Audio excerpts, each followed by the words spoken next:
Voltamos a falar dessa questão envolvendo Estados Unidos, Brasil, a possível tarifação sobre o aço e o alumínio produzidos aqui no Brasil. Estamos em contato com José Augusto de Castro, que é presidente da AIB, Associação de Comércio Exterior do Brasil. Então, José Augusto, boa tarde. Boa tarde. Bom, os produtores do setor estão falando em retaliação, que não tem nenhuma relação.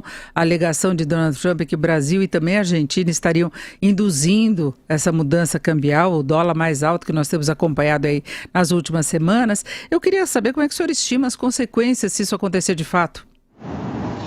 As consequências serão danosas para o Brasil, porque na verdade o Brasil, muito menos a Argentina, está promovendo uma desvalorização da moeda. Ao contrário, eles gostariam que a moeda se valorizasse.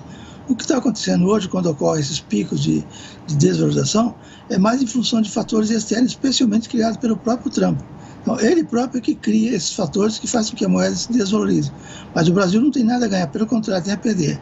O que é estranho é que essa alegação dele, em termos do aço brasileiro, e na verdade as exportações brasileiras este ano até outubro estão caindo e não subindo. Ora, se estivesse havendo uma desvalorização, deveria estar aumentando as exportações e não diminuindo como está ocorrendo nesse momento.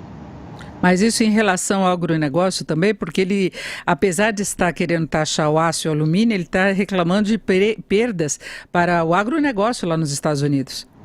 O agronegócio, na verdade, diz respeito ao aspecto eleitoral, porque no fundo, o Trump foi eleito com os votos dos agricultores. E nesse momento, com o acordo da União Europeia e Mercosul, isso fez com que o Brasil criasse quase que uma reserva de mercado no mercado europeu. E os Estados Unidos ficou isolado comercialmente falando. Então ele busca hoje ajudar os agricultores americanos, atacando outra coisa que não tem nada a ver com seria o caso do aço do Brasil. Para o Brasil, claro que seria muito interessante que o cenário tivesse como está hoje, sem mudança. Porque qualquer ameaça cria uma insegurança jurídica, tanto para o exportador como o importador. Quer dizer, o importador que não sabe se vai pagar o tributo, o exportador não sabe que preço que vai vender. Então, para o Brasil, é muito ruim o cenário.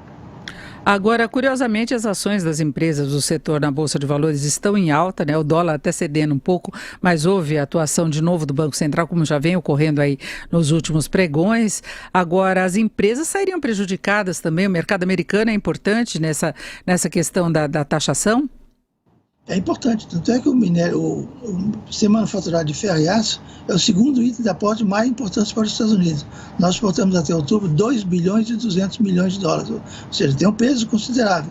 E o interessante é que esse sistema manufaturado de aço, ele é matéria-prima para a indústria americana, ou seja, na realidade, colocar a tributação significa aumentar o custo de produção para o produto americano. É estranho, enquanto todos buscam reduzir custo, os Estados Unidos estão buscando aumentar custo. Mas o Trump fez isso também em relação às retaliações contra a China, que atingiram inclusive empresas americanas que têm unidades de produção na China ou que importam matérias-primas, componentes.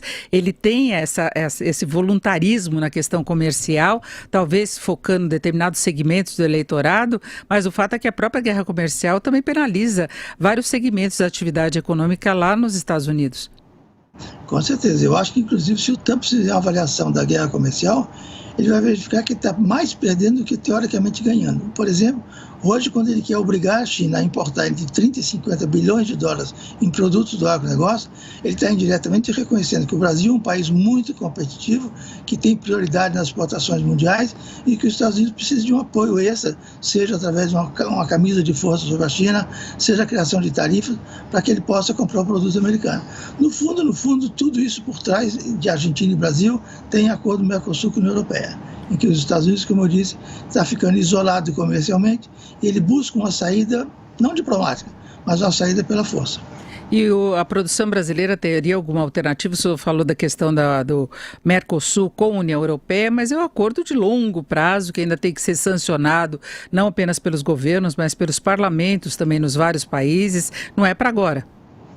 Mas se fizer a negociação agora, conseguir evitar que seja assinado o acordo é interesse, porque depois que o acordo for assinado, é muito difícil você revogar um acordo já assinado. Então hoje o que o Trump está fazendo nesse momento é tentar evitar que o acordo seja assinado, que seja daqui a 2 anos.